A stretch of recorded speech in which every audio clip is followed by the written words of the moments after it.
Мастер и Маргарита Булгаков.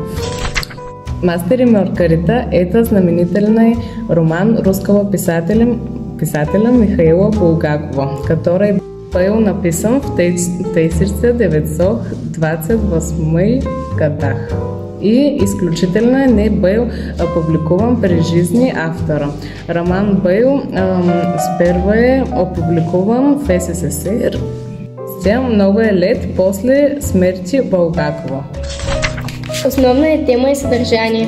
Мистика и реалност. Роман съчетаят елементи реализма и фантастики, мистики, а также сатирой. Основна част събытий происходит в Москве, где в городе появляется Воланд, сатана, который с группой своих помощников устроивает хаос и разрушение в советской столице.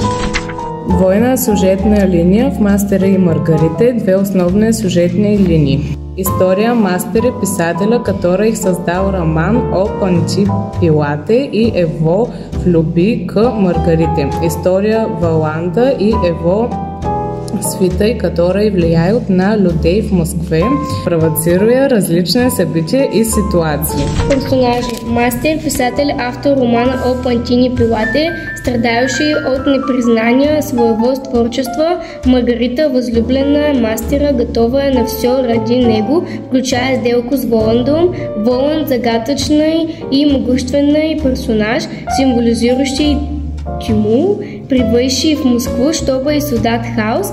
Понтий Пилат, римский прокуратор, чья история является частью романа «Мастера».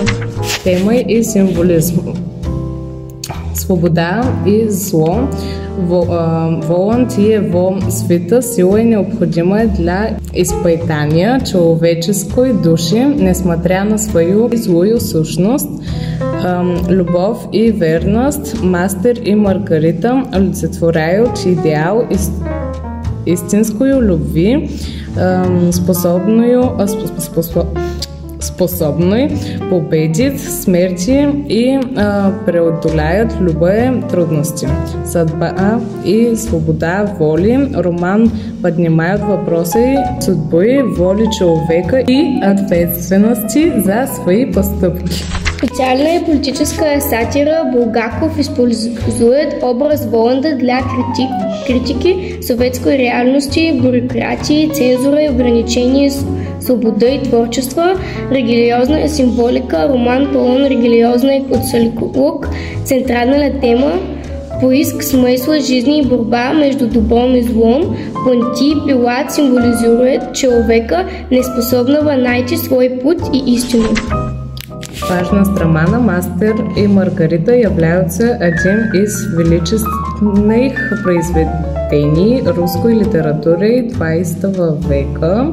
Он исследует сложные философские и моральные вопросы, имеет глубокий символизм и многочисленные аллюзии, которые делают его актуальным и многозначительным для разных поколений читателей.